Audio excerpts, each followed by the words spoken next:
అటల్ మోదీ సుపరిపాలన యాత్ర పేరుతో ఏపీలో వాజ్పేయి విగ్రహాలు నెలకొల్పుతోంది బీజేపీ. ఈ విగ్రహావిష్కరణలు వివాదాలకు దారితీస్తున్నాయి. కొన్ని చోట్ల అది కూటమి నేతల మధ్య గొడవలకు కారణమవుతోంది. మచిలీపట్నంలో ఎన్టీఆర్ వర్సెస్ వాజ్పేయి వివాదం తలెత్తింది. నంద్యాలలో మరో రకం రచ్చ చోటు చేసుకుంది. ఒంగోలులో కూటమి నేతల మధ్య కుమ్ములాటలు బయటపడ్డాయి. ఇక వాజ్పేయి విగ్రహావిష్కరణల పేరుతో ఏపీలో ఎదిగేందుకు బీజేపీ ప్రయత్నిస్తోందా? కొద్ది రోజుల క్రితం Machilipatnam new housing board ring దగ్గర వాజ్పేయి విగ్రహ నిర్మాణానికి శంకుస్థాపన కోసం స్థానిక బీజేపీ నేతలు సమాయత్తమయ్యారు. అది తెలిసి టీడీపీ కార్యకర్తలు అలర్ట్ అయ్యారు. ఆ ప్రాంతాన్ని రౌండప్ చేసి బీజేపీ వాళ్లకు దారి ఇవ్వకుండా అడ్డంగా బైఠాయించారు. ప్రతిష్టాపన కోసం ఎన్టీఆర్ విగ్రహాన్ని కూడా వెంట తెచ్చుకున్నారు. ఇదేంటయ్యా అంటే 10 ఏళ్ల క్రితమే ఈ రోడ్డుకి ఎన్టీఆర్ మార్గగా నామకరణం చేసుకున్నాం, ఈ చౌరాస్తాలో వాజ్పేయి విగ్రహం ఎలా పెడతారు అనేది టీడీపీ నేతల లాజిక్. మెప్పు కోసం మేము దానికి ఒప్పుకోమని వాళ్ళు అనుకుంటే మేము ఒప్పుకోమని చెప్పి వీళ్ళు అన్నారు. పోటాపోటీ నినాదాలతోటి ఆ రోజు అక్కడే టెన్షన్ నెలకొంది. ఆ తర్వాత సీను అక్కడి నుంచి నంద్యాలకు మారింది.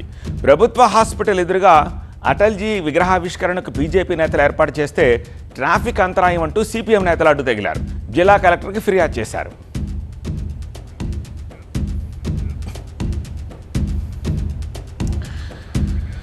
ఇక నంద్యాల తర్వాత ఈ విగ్రహాల సీను ఒంగోలుకి షిఫ్ట్ అయింది. కూటమిలో కుమ్ములాటకు దారితీసింది. సౌత్ బైపాస్ రోడ్లో వాజ్పేయి విగ్రహావిష్కరణకు ఏర్పాట్లు చేశారు. అయితే శిలాఫలకంపై తన పేరు లేకపోవడాన్ని సీరియస్గా తీసుకున్నారు మేయర్ గంగడ సుజాత.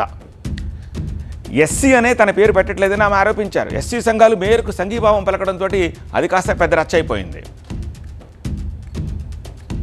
మాకు తెలియకుండానే మరి ఇది ఎందుకు పెడుతున్నాను అనే దాని మీద నేను ఒక దళిత మహిళనని అది కూడా నా యొక్క డివిజన్ అయినా కూడా మరి వారు గమనించుకోకుండా నన్ను అవమానించారనిగా నేనైతే భావిస్తున్నాను. ఇలాంటి విషయాల్ని మళ్ళీ పునరావృతం కాకుండా చూసుకోవాల్సిందిగా, ఎందుకంటే రాజ్యాంగం ఇచ్చిన పదవి ఇది.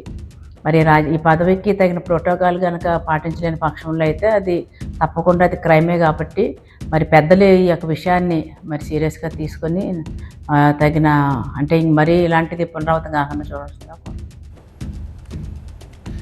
అయితే విగ్రహాల ఏర్పాటుతో ఏపీలో బీజేపీ బలం పెంచుకుంటోందని, చాప కింద నీరులా విస్తరిస్తోందని విశ్లేషకులు భావిస్తున్నారు. దానికి ప్రత్యర్థి పార్టీలతో పాటు కూటమిలోని మిత్రపక్షాల నేతల్లో కొందరు అడ్డు తగులుతూ ఉండడంతో ఇలా వివాదాలు చెలరేగుతున్నాయంటున్నారు.